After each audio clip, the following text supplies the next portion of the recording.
The new EFL fantasy season is about to get underway, and in today's video I'm going to run through my team selection and of course go through all the key data you need to make the best decisions and beat all your mates in your mini league. Now, before we dive into my team selection, of course we're going to take a look at some important data that could definitely help you pick up some decent points this week. And of course, if you do enjoy this kind of, EFL fantasy content, be sure to like, comment and subscribe, and let me know down in the comments section if you want to see more content this season on this game. Obviously, I'm very happy to do it. Being a Mansfield fan, I absolutely love this. So, it's a nice, fun game that we're probably just going to pick up kind of closer to the weekend and not kind of take any thought into it. But what we're going to go through here is, I think, a little bit of a cheat code that I've found. We've been looking at the betting odds. This is all data from Bet365. So let's start off first with team data, because obviously we do pick up points for going for teams, and obviously defensively and attackingly, it's just really good data to look at.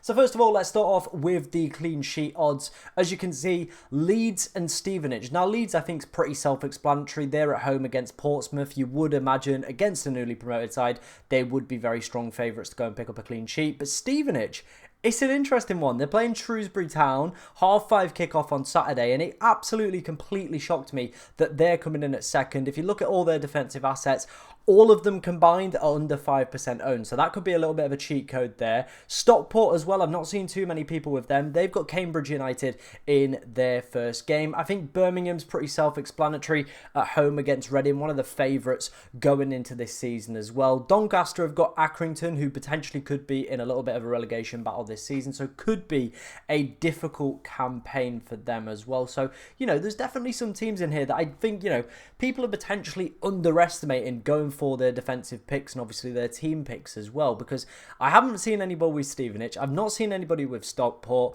nobody with Doncaster picks as well. And then after that, you've got Walsall, Cheltenham and Gillingham, more League Two football. And after that point, it probably does start to drop off. So I think realistically, if you are looking to go for a goalkeeper and two defenders, obviously I think, a Leeds defender is an absolute must. I think they could be a great shout.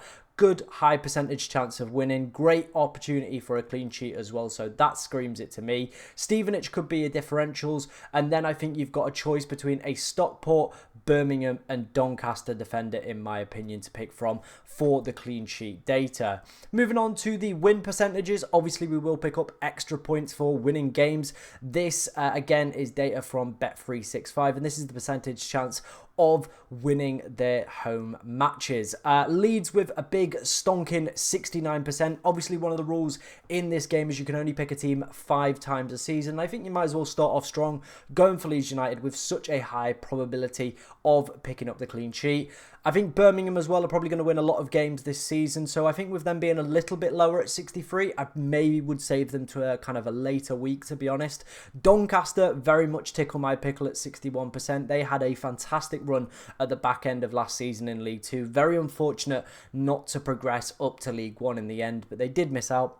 It wasn't meant to be. Walsall and Stockport as well with high percentage chance of wins. So if you're looking for some teams, I think realistically Leeds is going to be the number one pick that a lot of people are going to have. So I would recommend going for Leeds. And then as a second option, I think I'd save Birmingham potentially for another week and go for somebody like Doncaster, Walsall or Stockport. Right, let's move on to individual player data. Again, this is all coming from Bet365. This is the anytime goal scoring percentages.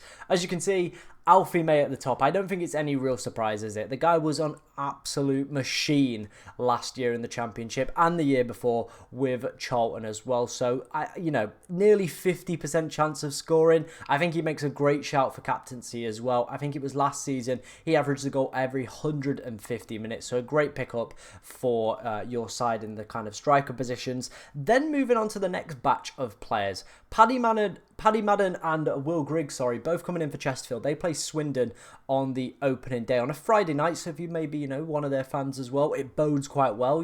Good percentage chance of a win, good percentage chance of one of these two players as scoring as well, close to 50%. So definitely worth a little bit of a gamble. I've not really seen these two guys in anybody's teams as well. So if you are looking for some differentials, those two could be nice players to pick up. Then we've got the two Leeds boys in Matteo Joseph and Patrick Bamford. I was speaking to to a Leeds fan today at work, he's not 100% convinced Patrick Bamford is going to play a large majority of games this season, so I probably would go for Mateo Joseph. Interestingly, he's obviously close to being one of the top kind of, backed players this season for the Golden Boot as well. Then we've got the two Doncaster boys, again, very much correlating with which teams are going to win to which teams are going to score well as well. It is Billy Sharp and it is Joe Ironside. So again, if you're looking for a little bit of a League Two punt, those two could be amazing picks. And then after that, it does start to drop away a little bit. I think Perot potentially will be a bit of a bench option this year for Leeds. They're not overly too happy with his performances last year. Olaf from Stockport could be a great shout. Quigley as well. Danny Johnson, I don't think we'll see too many minutes. Looks like he's had a little bit of a fallout. Latte Lat, a very popular pick in the Championship as well, but only 38.5% probability of scoring any time in their game. So I definitely think it is worth considering if you're looking to just attack this game from a data standpoint, looking at some of the data I have outlined in today's video. Right, that's enough about player data and team data. Let's go and dive into my team ahead of game week 1.